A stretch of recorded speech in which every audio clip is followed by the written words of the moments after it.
പശ്ചിമേഷ്യൻ രാജ്യങ്ങളിൽ നടക്കുന്ന സകല ഭീകരപ്രവർത്തനങ്ങളുടെയും പ്രഭവ കേന്ദ്രം ഇറാനാണെന്നും അവരുടെ ആണവ നീക്കങ്ങൾക്ക് അടിയന്തരമായി തടയിടണമെന്നും ലോകത്തിന് മുന്നറിയിപ്പ് നൽകുകയും അതിനുവേണ്ടി ഇനിഷ്യേറ്റീവ് എടുത്ത് രംഗത്തിറങ്ങുകയും ചെയ്ത ഇസ്രായേൽ പ്രൗഢമായ തങ്ങളുടെ സംസ്കാരത്തിൻ്റെയും മാനവികതയുടെയും ശേഷിപ്പുകൾ നോക്കി നെടുവീർപ്പിട്ടുകൊണ്ടിരുന്ന ഇറാനിയൻ ജനതയ്ക്ക് വേണ്ടിയും പശ്ചിമേഷ്യൻ രാജ്യങ്ങൾക്ക് വേണ്ടിയും ലോകത്തിൻ്റെ സമാധാനത്തിന് വേണ്ടിയും എന്ന വാദമുയർത്തി ഇറാനിയൻ ഭീകര സ്വേച്ഛാധിപതിയായിരുന്ന ആയത്തുള്ള അലി ഖമേനിയെ ഇന്നലെ രാവിലെ 30ഓളം ബോംബുകൾ ഖമേനിയുടെ കൊട്ടാരത്തിലേക്ക് വർഷിച്ച് പ്രിസിഷൻ അറ്റാക്കിലൂടെ കൊല ചെയ്തു എന്ന വാർത്ത ഇന്ന് അതിരാവിലെയാണ് പുറത്തു വന്നത്. അമേരിക്കയുടെ സഹായത്തോടെ മിഷൻ ഇസ്രായേൽ പൂർത്തീകരിച്ചിരിക്കുന്നു എന്ന വാർത്ത ഭരണകൂടത്തിൻ്റെ കഠിന പീഡനങ്ങളിലൂടെ കടന്നുപോയിക്കൊണ്ടിരുന്ന ഇറാനിലെ ഭൂരിപക്ഷം ജനങ്ങളെ മാത്രമല്ല, ലോകത്തിലെ സമാധാനപ്രിയരായ ജനങ്ങൾക്കെല്ലാം ആശ്വാസം നൽകിയിരിക്കുകയാണ്. സ്വാതന്ത്ര്യത്തിൻ്റെ വെള്ളി വെളിച്ചം നുകരുവാനും സ്വന്തം രാജ്യത്ത് തലയുയർത്തിപ്പിടിച്ച് ജീവിക്കുവാനും ആഗ്രഹിച്ചിട്ട് കടുത്ത മരണഭീതി നിമിത്തം ആ ആഗ്രഹങ്ങളെല്ലാം അടക്കിപ്പിടിച്ച് ഇറാനിലും അയൽ രാജ്യങ്ങളിലുമായി അടിച്ചമർത്തപ്പെട്ട ആ ജനത ഇപ്പോൾ ഇസ്രായേലും അമേരിക്കയും ചേർന്ന് തങ്ങൾക്ക് നൽകിയ സ്വാതന്ത്ര്യത്തിൻ്റെ പുതു വെളിച്ചത്തിലേക്ക് നടന്നെടുക്കുകയാണ്. പേർഷ്യ എന്നറിയപ്പെട്ടിരുന്ന ഇറാനെ വിദ്യാഭ്യാസപരമായും സാമൂഹികപരമായും ആധുനിക കാലഘട്ടത്തിനൊത്തവണ്ണം മുന്നോട്ട് നയിച്ചു കൊണ്ടിരുന്ന പഹലവികളുടെ ഭരണത്തെ അട്ടിമറിച്ചിട്ട് അവരുടെ പ്രതീക്ഷകൾക്ക് ഘടകവിരുദ്ധമായി മതതീവ്രവാദത്തിന്റെ പിള്ളത്തൊട്ടിലേക്ക് തിരിച്ചു നടത്തിയ ആയത്തുള്ളമാരുടെ കിരാത ഭരണത്തിന്റെ താമ്രമതിലുകളാണ് ഇസ്രായേലും അമേരിക്കയും ചേർന്നിപ്പോൾ തകർത്ത് തരിപ്പണമാക്കിക്കൊണ്ടിരിക്കുന്നത്. നീണ്ട 38 വർഷങ്ങളാണ് ജനിച്ചു വളർന്ന സ്വന്തം രാജ്യത്ത് മൗലിക അവകാശങ്ങൾ അട്ടിമറിക്കപ്പെട്ടവരായി, കാട്ടാളത്വത്തിന്റെ കരിമ്പടം കൊണ്ട് വായം മൂടിക്കെട്ടപ്പെട്ടവരായി, പീഡനങ്ങൾക്കും വധശിക്ഷകൾക്കും ഇരകളായി അവർ ഈ കാലങ്ങൾ കഴിഞ്ഞത്. പൗരാവകാശങ്ങൾക്കായി വായ തുറന്നവരെ ഇരുട്ടറയിലേക്ക് ചവിട്ടിത്താഴ്ത്തിയ ക്രൂര ഭരണകൂടത്തിന് അന്ത്യം കുറിച്ചിരിക്കുന്നു എന്ന വാർത്ത അവർ മധുരം വിതറി ആർത്തു വിളിച്ചുകൊണ്ട് ആഘോഷിച്ചത് ഇത് ഖമേനിയുടെ മരണത്തിൻ്റെയല്ല, തങ്ങൾക്ക് കിട്ടിയ 2ാം ജന്മത്തിൻ്റെ ആഘോഷമെന്നാണ്.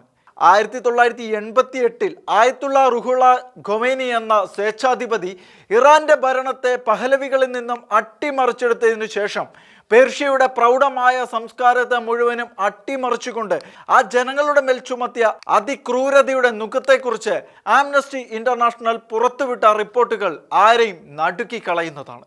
ഇറാനിലെ കമ്മ്യൂണിസ്റ്റുകാരെയും വിപ്ലവകാരികളെയും വരിയായി നിർത്തി തൂക്കിലേറ്റിക്കൊണ്ടായിരുന്നു ഖൊമേനി ഭരണകൂടത്തിൻ്റെ കൊടും ക്രൂരതകൾ തുടങ്ങിയത്.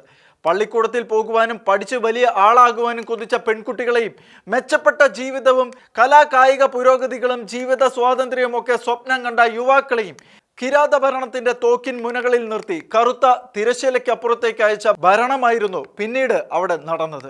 സ്വന്തം രാജ്യത്തെ പ്രജകളെ ക്രൂരമായി അടിച്ചമർത്തിയ ചരിത്രമാണ് ഇറാനിലെ ആയത്തുള്ള ഭരണത്തിൽ കണ്ടതെങ്കിൽ അവിടുത്തെ ക്രൈസ്തവർ അടക്കമുള്ള മതന്യൂനപക്ഷങ്ങൾ അനുഭവിച്ചത് എത്രത്തോളം ക്രൂരമായ പീഡനങ്ങളും ശിക്ഷകളുമായിരുന്നുവെന്ന് ഊഹിക്കാവുന്നതേ ഉള്ളൂ. 1 വർഷത്തിനുള്ളിൽ റുഹുള്ള ഖൊമേനി കൊല്ലപ്പെട്ടപ്പോൾ തന്നെ സ്വാതന്ത്ര്യം കിട്ടുമെന്ന് കരുതി ഇറാനിലെ ജനങ്ങൾ ആവേശം കൊണ്ടിരുന്നു. എന്നാൽ ഇപ്പോൾ കൊല്ലപ്പെട്ട ഖമേനി ഇറാനെ നിരപരാധികളുടെ കുരുതി കളമാക്കി മാറ്റുകയായിരുന്നു. അഭിപ്രായ സ്വാതന്ത്ര്യവും സമാധാനപരമായി ഒത്തുചേരാനുള്ള അവകാശങ്ങളും അടിച്ചമർത്തിയ സ്വേച്ഛാധിപതികൾ സ്ത്രീകളും പെൺകുട്ടികളും വംശീയ മതന്യൂനപക്ഷങ്ങളും അടങ്ങുന്ന സമൂഹത്തിന് നൽകിയത് കടുത്ത വിവേചനമായിരുന്നു. മനുഷ്യാവകാശങ്ങൾ വിനിയോഗിച്ചതിന് ആയിരക്കണക്കിന് ആളുകളെ ഏകപക്ഷീയമായി തടങ്കലിൽ വയ്ക്കുകയും പീഡിപ്പിക്കുകയും ഉപദ്രവിക്കുകയും അന്യായമായി വിചാരണ ചെയ്യുകയും ചെയ്തു. നിർബന്ധിത തിരോധാനങ്ങളും പീഡനങ്ങളും വ്യാപകമാവുകയും ചാട്ടവാറടിയും അവയവം ഛേദിക്കലും അടക്കം ക്രൂരമായ പൈശാചികമായ ശിക്ഷകൾ നടപ്പിലാക്കുകയും ചെയ്തു. വധശിക്ഷകളാകട്ടെ ഏകപക്ഷീയമാക്കി ആയിരക്കണക്കിന് ആളുകളെ ജയിലുകളിൽ കൂട്ടക്കൊല ചെയ്യുകയും അവരുടെ മൃതദേഹങ്ങളെ അടയാളപ്പെടുത്താത്ത കുഴിമാടങ്ങളിലേക്ക് തള്ളാൻ മരണ കമ്മീഷനെ നിയമിക്കുകയും ചെയ്തു.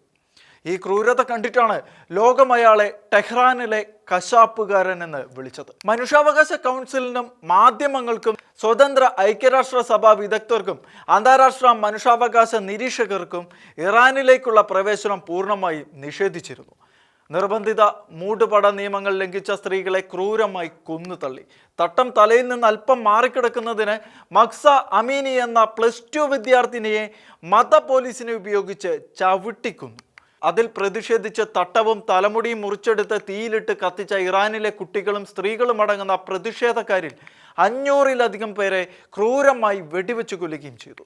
ഇതിനെല്ലാം കൂട്ടുനിന്ന അന്നത്തെ പ്രസിഡന്റ് ഇബ്രാഹിം റൈസി ഹെലികോപ്റ്റർ അപകടത്തിൽ മരിച്ചപ്പോൾ ഇറാനിലെ ജനങ്ങൾ പടക്കം പൊട്ടിച്ചായിരുന്നു ആഘോഷിച്ചത്. അടുത്ത പ്രസിഡന്റായി മസൂദ് പെസഷ്കിയാൻ അധികാരമേറ്റ ശേഷവും ലോകത്തിന് തന്നെ ശാപമായ ഹമാസിനെയും മറ്റു പാലസ്തീൻ സായുധ സംഘങ്ങളെയും ഹിസ്ബുള്ളയെയും ഇറാൻ പിന്തുണയ്ക്കുന്നത് തുടരുകയായിരുന്നു. സ്വന്തം ജനതയ്ക്ക് സ്വാതന്ത്ര്യമില്ലാത്ത രാജ്യത്ത് മതന്യൂനപക്ഷങ്ങളുടെ അവസ്ഥ എത്രത്തോളം ഭീകരമായിരിക്കുമെന്ന് ഊഹിക്കാവുന്നതേയുള്ളൂ.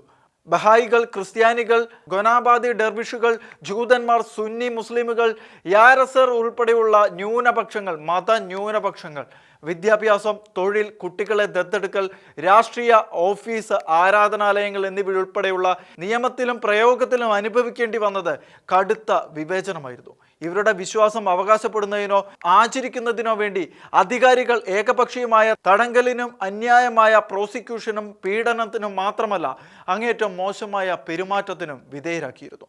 ഇസ്ലാം മതം ഉപേക്ഷിച്ച് ക്രൈസ്തവ വിശ്വാസത്തിലേക്ക് കടന്നു വന്നവർക്ക് വധശിക്ഷ അടക്കമുള്ള ശിക്ഷാവിധികളും നടപ്പിലാക്കി. 2023 ഒക്ടോബർ 7 ഹമാസിനെ കൊണ്ട് ഇസ്രായേലിലെ സാധാരണ ജനങ്ങളെ ആക്രമിച്ചതിന് പിന്നിലും, ഇസ്രായേലിനെതിരെ ഹിസ്ബുള്ളകളെ ലെബനോനിൽ വളർത്തിയെടുത്തതിന് പിന്നിലും, ഹൂതികളെ ആയുധ സമ്പന്നരാക്കിയതിന് പിന്നിലും, സിറിയയിലും ഇറാഖിലും മിലീഷ്യകളെ ചെലവും കൊടുത്ത് വളർത്തിയെടുത്തതിന് പിന്നിലും ഇറാന്റെ കൈകളായിരുന്നു. ഇസ്രായേലിനെ ലിറ്റിൽ സാത്താൻ എന്നും അമേരിക്കയെ ഗ്രേറ്റർ സാത്താൻ എന്നും വിശേഷിപ്പിച്ച ഇറാൻ മതഭരണ നേതൃത്വത്തിന്റെ പരമ ലക്ഷ്യം തന്നെ death to Israel, death to America എന്നതായിരുന്നു. ഏറ്റവും ഒടുവിൽ ഈ സ്വേച്ഛാധിപത്യ ഭരണം രാജ്യത്തെ സാമ്പത്തികമായി തകർത്ത് തരിപ്പണമാക്കി ആഹാരം പോലും കഴിക്കാൻ നിവൃത്തിയില്ലാതാക്കിയപ്പോൾ സഹികെട്ട ഇറാനിലെ ജനങ്ങൾ ഖമേനി ഭരണകൂടത്തിനെതിരെ തെരുവിലിറങ്ങുകയായിരുന്നു. എന്നാൽ സ്വന്തം രാജ്യത്തെ പ്രജകളുടെ ന്യായമായ ആവശ്യങ്ങളെ പരിഗണിക്കുന്നതിനു പകരം അവരെ ക്രൂരമായി അടിച്ചമർത്തുവാനും പീഡിപ്പിക്കുവാനും വെടിവെച്ച് കൊല്ലുവാനുമായിരുന്നു ഖമേനിയും കൂട്ടരും തയ്യാറായത്. അതിൻ്റെ ഫലമായി ജനുവരി 8 രാജ്യവ്യാപകമായി ഇന്റർനെറ്റ് വിച്ഛേദിച്ചുകൊണ്ട് തുടങ്ങിവെച്ചത് അങ്ങേയറ്റം കിരാതമായ പീഡനങ്ങളായിരുന്നു. പ്രക്ഷോഭത്തിൽ പങ്കെടുത്ത് ജയിലിലാകുന്നവർക്ക് നേരിടേണ്ടി വന്നത് സുരക്ഷാ സേനയുടെ അതിക്രൂരമായ പീഡനങ്ങളായിരുന്നു. തടവിലാക്കപ്പെട്ട സ്ത്രീകളും കുട്ടികളും ഉൾപ്പെടെയുള്ളവർക്ക് നേരെ വ്യാപകമായ ലൈംഗിക അതിക്രമങ്ങളും ശാരീരിക പീഡനങ്ങളും നടക്കുന്നുണ്ടായിരുന്നു എന്നാണ് പുറത്തുവരുന്ന റിപ്പോർട്ടുകൾ. കുറ്റസമ്മതം നടത്തുവാനും പ്രതിഷേധക്കാരെ മാനസികമായി തകർക്കുവാനുമാണ് ഇത്തരത്തിലുള്ള അതിക്രമങ്ങൾ നടത്തിയത് എന്നാണ് വിവരമെങ്കിലും അതിനേക്കാൾ ക്രൂരമായിരുന്നു ഈ സ്വേച്ഛാധിപതികളുടെ ഭരണമുറകൾ. തടവുകാരെ കൊടും തണുപ്പിൽ വിവസ്ത്രരായി തുറന്നുവിടുകയും അവരുടെ നേരെ ശക്തിയോടെ വെള്ളം ചീറ്റുകയും തിരിച്ചറിയാത്ത വസ്തുക്കൾ കുത്തിവയ്ക്കുകയുമായിരുന്നു ഇവരുടെ ക്രൂരമായ വിനോദങ്ങൾ. തെരുവുകളിൽ ശവങ്ങൾ കുന്നുകൂടി കിടക്കുകയും പൊട്ടിക്കരഞ്ഞുകൊണ്ട് തെരുവുകളിൽ അടക്കി വെച്ചിരിക്കുന്ന നിരവധി കറുത്ത പെട്ടികളിൽ നിന്ന് തങ്ങളുടെ ബന്ധുക്കളുടെ മൃതദേഹങ്ങൾ തിരയുന്ന കാഴ്ചകൾ അവിടെ നിരന്തരമാവുകയായിരുന്നു. ഷോക്കടിപ്പിക്കുക, നഗ്നരാക്കി മർദ്ദിക്കുക, ഏകാന്ത തടവിലേക്ക് തള്ളുക, വെളുപ്പിനെ വരെ ചോദ്യം ചെയ്യുക, മാനസികമായി പീഡിപ്പിക്കുക എന്നിങ്ങനെയായിരുന്നു ഇവരുടെ ക്രൂരതകൾ. ആംനസ്റ്റി ഇന്റർനാഷണൽ പുറത്തുവിട്ട റിപ്പോർട്ടിൽ പറയുന്നത് പ്രതിഷേധത്തെ അടിച്ചമർത്തുവാൻ അതിക്രൂരമായ ലൈംഗിക അതിക്രമത്തെ ആയുധമായി ഉപയോഗിച്ചിരുന്നു എന്നാണ്. ആ പ്രതിഷേധ പ്രകടനങ്ങളിൽ പങ്കെടുത്തവരിൽ 32,000 പേരെ ഖമേനി ഭരണകൂടം കൊലപ്പെടുത്തിയെന്നാണ് കഴിഞ്ഞ ദിവസം ട്രംപ് അറിയിച്ചത്.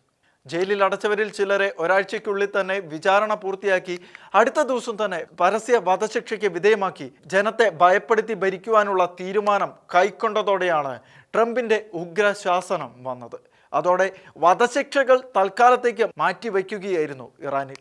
ഏതായാലും ട്രംപിന്റെ വാക്കുകൾ സൂചിപ്പിക്കും പോലെ ലോകം കണ്ട ഏറ്റവും പൈശാചികത നിറഞ്ഞ അതിക്രൂരനായ ഭരണാധികാരിയും അദ്ദേഹത്തിൻ്റെ ഭരണകൂടവും എന്നേക്കുമായി ഇല്ലാതായിരിക്കുകയാണ്. പക്ഷേ യുദ്ധം അവസാനിച്ചിട്ടില്ല.